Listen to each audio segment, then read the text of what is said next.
নতুনভাবে বাণিজ্যিক চুক্তি সম্পন্ন হয়ে গেল ভারত এবং আমেরিকার মধ্যে। দেশের লোকসভা, রাজ্যসভা, ক্যাবিনেটকে উপেক্ষা করে তড়িঘড়ি আমেরিকার চাপে এবং আমেরিকার শর্তে দেশের স্বার্থ জলাঞ্জলি দিয়ে প্রধানমন্ত্রী নরেন্দ্র মোদী আমেরিকার প্রেসিডেন্টের কাছে আত্মসমর্পণ করল। এতদিন আমেরিকায় যে সমস্ত পণ্য ভারত থেকে রপ্তানি হতো সেই সমস্ত পণ্যের উপর 2 থেকে 3% শুল্ক চাপত। নতুন চুক্তি অনুযায়ী সেই সমস্ত রপ্তানি করা দ্রব্যের উপর এখন থেকে 18% শুল্ক ধার্য করা হয়েছে। অপরদিকে আমেরিকা থেকে আমদানিকৃত পণ্যের ওপর এতদিন 11% শুল্ক চাপানো হতো, কিন্তু নতুন চুক্তি অনুযায়ী আমদানি করা দ্রব্যের উপর এবার থেকে কোনো শুল্ক দেবে না আমেরিকা। আগামী 5 বছরে 45,25,622 কোটি টাকার পণ্য আমদানি করার লক্ষ্যমাত্রা ধার্য করেছে মোদী সরকার, যার মধ্যে মূলত প্রাধান্য পাবে কৃষি এবং কৃষিজাত দ্রব্য, দুগ্ধজাত পণ্য।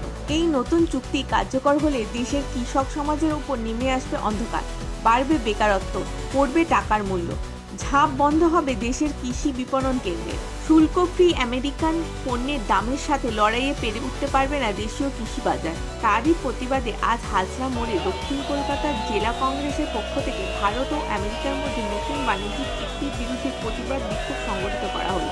এই বিক্ষোভে প্রধানমন্ত্রী মোদীজি এবং ডোনাল্ড ট্রাম্পের পুষ্পপুতুল পোড়ানো হলো।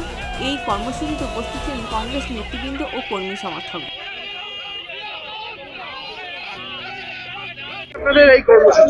কর্মসূচি খুব পরিষ্কার। দক্ষিণ কলকাতা জেলা কংগ্রেসের সভাপতি প্রদীপ প্রসাদ বলেছেন বিস্তারিতভাবে, আমরা ট্রাম্প এবং মোদি এই যে যুগলবন্দী, এই যুগলবন্দীকে আমরা দুষছি কেন? ইন্ডো ইউএস ট্রেড ডিলের নাম করে ভারতের যে অর্থনীতি সেটাকে হাতে তুলে দিয়েছে ট্রাম্পের পদলেহন করে হাত পা ধরে ভারতের মানুষের ওপরে কি করেছেন না, ভারতীয় যে গুডস অর্থাৎ মানে যে ভারতীয় যে জিনিসপত্র তার উপর 18% শুল্ক চাপিয়ে দিয়েছে ট্রাম্প, যেটা 3%-এর কম ছিল। $500 বিলিয়ন প্রত্যেক বছরে ট্রেড করতে হবে। ট্রাম্প বলে দিচ্ছে, ট্রাম্প কেন বলে দিচ্ছে, কিসের জন্য বলে দিচ্ছে, এবং ট্রাম্প এই ডিক্টেটরশিপ মোদির হাত ধরে যে চালাতে চাইছে ভারতবর্ষে, এটা সর্বোপরি অন্যায়। রাহুল গান্ধী পার্লামেন্টে বলতে যান, চুপ করে থাকেন, মোদি বলেন না। মানুষ জিজ্ঞেস করেন, চুপ করে থাকেন, বলেন না। প্রেস জিজ্ঞেস করে, মুখ ঘুরিয়ে চলে যান গাড়ির কাজ বন্ধ করে। এবং সব থেকে বড় কথা, আমরা দেখতে পাচ্ছি এমন অবস্থা হয়েছে ওনার এই এপস্টিন ফাইলসের পরে বা অন্য তার সমস্ত ক্ষেত্রে যে অপদার্থতার পরিচয় আমরা দেখতে পাচ্ছি, যে ভারতবাসী হিসেবে ভারতীয়দের অর্থনীতি পড়ছে, কিছু জনের অর্থনীতি বাড়ছে। এই কিছু জনের নেতা হয়ে ভারতবর্ষ উনি ঘুরে বেড়াতে চাইছেন, যেটা অন্যায় বলে আমরা মনে করছি। দেশের লোকসভা, দেশের রাজ্যসভা, মন্ত্রিসভার ক্যাবিনেটকে উপেক্ষা করে নরেন্দ্র মোদী সরকার 140 কোটি মানুষের প্রধানমন্ত্রী, দেশের প্রধানমন্ত্রী আজকে আমেরিকার প্রেসিডেন্ট ট্রাম্পের কাছে কোন শর্তে আজকে তাকে স্যারেন্ডার করলেন। আজকে সম্প্রতি আমেরিকার সঙ্গে বাণিজ্য চুক্তি হয়ে গেল।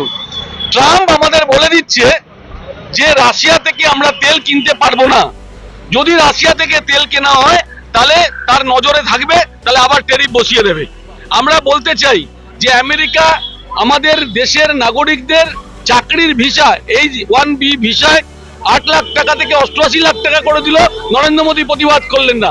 আমাদের ভারতবর্ষের নাগরিকদের পায়ে বেড়ি পড়িয়ে, হাতে বেড়ি পড়িয়ে ভারতবর্ষে নিক্ষেপ করে দিয়ে গেলেন, প্রতিবাদ করলেন না। আজকে পাকিস্তানের যে পেহেলগাঁওতে বদলা হিসেবে যে সিঁদুর যুদ্ধ শুরু করেছিলেন পাকিস্তানকে সাহায্য করার জন্য, সেই যুদ্ধ থামিয়ে দিলেন আজকে ট্রাম্প। আজকে মোদী প্রতিবাদ করলেন না। আজকে নীরবে বাণিজ্য চুক্তি সম্পূর্ণ হয়ে গেল, আজকে মোদীর মুখে রাগ কাটলেন না। আজকে সারা ভারতবর্ষের মানুষকে অন্ধকারে রেখে বাণিজ্য চুক্তি সম্পূর্ণ হয়ে গেল। কোন শর্তে? বা আমেরিকা ভারতবর্ষের 140 কোটি বাজার দখল করবে, তাদেরকে কোনো রকম ট্যাক্স দিতে হবে না। আমাদের পণ্য যদি আমেরিকায় যায় সেখানে 18% ট্যাক্স দিতে হবে, ট্যারিফ বসিয়ে দিয়েছে। এবার আমাদের বক্তব্য হচ্ছে, ভারতবর্ষ তেল কার কাছ থেকে কিনবে আমেরিকা আমাদের ঠিক করে দেবে? আমাদের সার্বভৌমত্বে আঘাত করছে আমেরিকা, আর মোদী চুপ করে বসে আছে। আজকে জিজ্ঞেস করুন যে বাণিজ্য মন্ত্রী পীযূষ গোয়েলের কাছে, তিনি বলছেন যে আমরা রাশিয়া থেকে তেল কিনবো কিনা, এটা বিদেশ মন্ত্রীকে জিজ্ঞেস করুন। বিদেশ মন্ত্রী বলছে আমরা রাশিয়া থেকে তেল কিনবো কিনা, বাণিজ্য মন্ত্রীকে জিজ্ঞেস করুন। আর পেট্রোলিয়াম মন্ত্রী হরদীপ সিং পুরীকে খুঁজে পাওয়া যাচ্ছে না। আমার নাম প্রদীপ প্রসাদ, দক্ষিণ কলকাতা জেলা।